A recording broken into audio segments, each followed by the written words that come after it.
Assalamualaikum Sobat Football United. Ringan amatiran ala gua masih terkait dengan pergantian manajer di Manchester United. Erik ten Hag selesai sebagai manajer. Banyak yang bilang sudah diberikan 3 musim enggak ya. Faktanya dia baru memasuki musim ketiganya. Erik ten Hag baru memasuki musim ketiganya dan tidak berhasil karena ya per tanggal 28 Oktober diputuskan oleh Ineos mereka menghentikan ya kerjasama dengan Erik ten Hag. Nah, di video kali ini gue ingin membahas terkait dengan hal tersebut, bahwa siklus di Manchester United faktanya juga masih berulang. Siklus setelah Sir Alex Ferguson pensiun, Manchester United belum bisa lepas, ataupun manajer baru dari Manchester United siapapun itu belum bisa lepas dari, dalam tanda kutip, kutukan musim ketiga. David Moyes bahkan dalam hitungan bulan saja, Louis van Gaal 2 musim saja, Jose Mourinho juga tidak sampai selesai di musim ketiganya, Ole Gunnar Solskjaer pun juga demikian. Lalu yang terakhir adalah Erik ten Hag, juga selesai sebelum musim ketiganya berakhir di Manchester United. Di tengah jalan diberhentikan. Yang unik, bagaimana 3 nama manajer permanen Manchester United termasuk juga Erik ten Hag ya, ini selesai sebelum pergantian tahun baru ya kan. Bagaimana kalau gue tidak salah ingat, Jose Mourinho itu di bulan Desember, Ole Gunnar Solskjaer di bulan November, Erik ten Hag lebih cepat lagi nih di bulan Oktober. Nah, ini buat gue secara ringan amatiran ya, ini seperti kembali lagi ke titik awal. Siklus sekali lagi ini kembali berulang. Manchester United ya, dengan manajemen yang baru di bawah Ineos, ternyata sampai dengan saat ini, sekali lagi sampai dengan saat ini, masih melakukan apa yang manajemen sebelumnya lakukan, yaitu adalah mengganti pelatih dalam jangka waktu yang pendek. Dan uniknya lagi, pergantian ini khusus untuk 3 nama terakhir itu dilakukan setelah perpanjangan diberikan, ya kan. Jose Mourinho diberikan perpanjangan kontrak, tidak lama kemudian selesai bayar kompensasi yang besar. Ole Gunnar Solskjaer diperpanjang kontraknya, lalu dipecat, diberikan kompensasi yang juga besar. Erik ten Hag pun juga demikian. Baru saja diaktifasi ya, diaktifkan opsi perpanjangannya di kontraknya, dan ini membuat kompensasi yang dibayarkan oleh klub lebih tinggi jika dibandingkan diselesaikan di musim panas kemarin. Jadi hanya dalam tempo berapa bulan itu ya, Ineos harus membayar uang yang lebih tinggi. Di mana di sisi lain situasi finansial ini menjadi hal yang Ineos ingin menghemat ya, sangat-sangat ingin menghemat situasi keuangan di Manchester United. Yang terbaru, kita tahu kondisi dengan Sir Alex Ferguson yang tidak lagi diperpanjang sebagai Global Ambassador Club. Tujuannya adalah ingin menghemat pengeluaran ya kan. Lalu juga bagaimana Ineos ini memutus hubungan kerja dari banyak pekerja di klub di Manchester United, memang untuk menghemat. Tapi ada perhitungan yang menurut gua perhitungan yang keliru.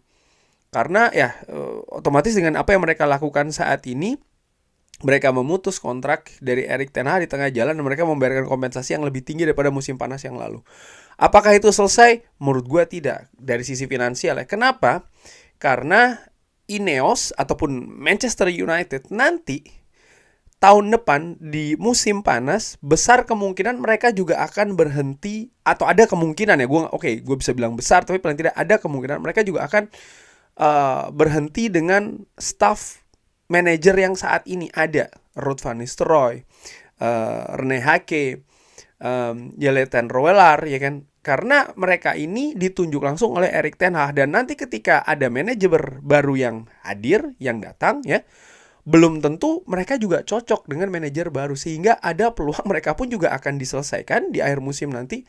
Dan ini berarti mereka juga akan membayarkan kompensasi, klub akan membayar kompensasi pengeluaran lagi. Nah, dari situ gue menilai ya ada keputusan yang tidak tepat dari Ineos di musim panas kemarin, Karena ya akhirnya apa yang mereka rencanakan tidak berjalan dengan baik ya kan, terlepas dari permainan Erik ten Hag, hasil dan segala macam. Yang jelas hal ini Erik ten Hag bisa berada di klub melewati musim panas kemarin itu karena keputusan dari Ineos, keputusan dari manajemen Manchester United ya.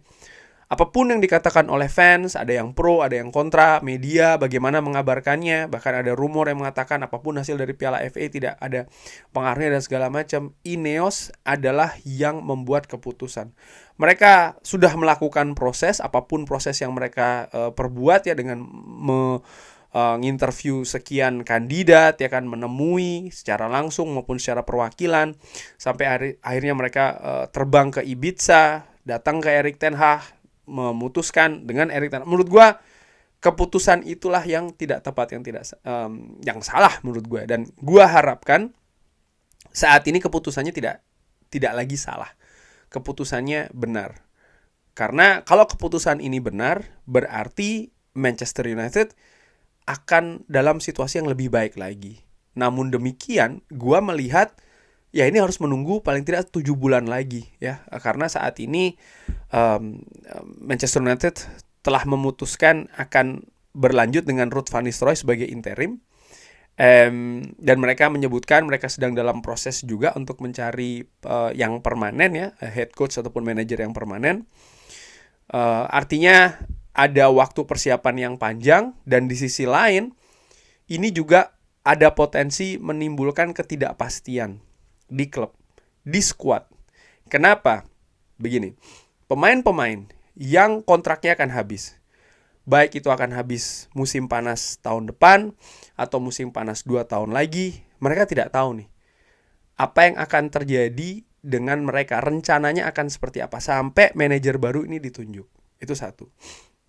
Nomor 2, pemain-pemain muda yang diproyeksikan bahkan yang sudah diberikan kesempatan untuk bermain di Manchester United di bawah Erik ten Hag, di bawah Ruud van Nistelrooy, kemungkinan besar mereka akan terus berlanjut. Tapi bagaimana setelahnya? Bagaimana pelatih baru nanti? Ini ada ketidakpastian. Pemain yang mungkin diincar nanti ya, ini juga mereka pasti akan menanti siapa yang akan menjadi manajer Manchester United yang permanen.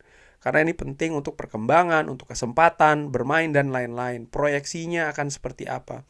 Jadi kalau gue lihat secara ringan amatiran, selama 7 bulan ke depan Manchester United ada dalam periode ketidakpastian. Ini bukan hal yang baru. Ini sama misalnya ketika Manchester United selesai dengan Ole Gunnar Solskjaer, lalu datanglah Ralf Rangnick ya. Ada di masa-masa seperti itu. Dengan Ole Gunnar Solskjaer pun juga demikian, walaupun lebih positif.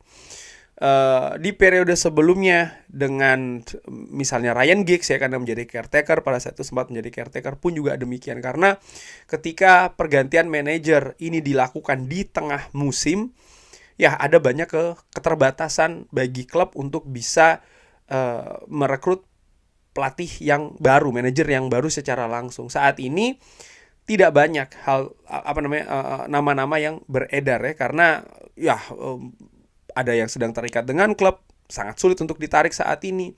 Dan kalau manajer selanjutnya ini ditentukan hanya dengan mereka-mereka yang tidak terikat dengan klub, ya menurut gue hanya karena gratisan saja, katakanlah seperti itu, ataupun lebih melihat ke faktor itu tadi, ya gue melihat ini bukan model yang pas ya. Bagaimana dengan sistem permainan, bagaimana dengan yang lain-lain, menurut gue ini yang harus dikedepankan oleh Ineos sebagai konsekuensi mereka mengganti manajer Manchester United saat ini, dan tujuannya adalah ingin membuat situasi lebih baik lagi. Tapi kembali lagi, gue merasa bahwa Manchester United saat ini kembali ke titik awal. Setiap kali ada pergantian manajer, Manchester United selalu kembali ke titik awal.